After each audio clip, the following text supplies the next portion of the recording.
राखी फेरि अनि 1 बजे ल्याएर फेरि खाएर मादल बजाएर नाचेर सेन चकड गरे के 1 बजे त सुत्यो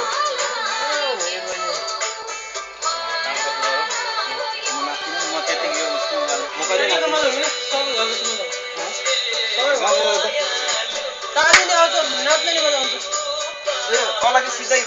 देख्नु भएको छैन हैन दाइ हुन्छ तल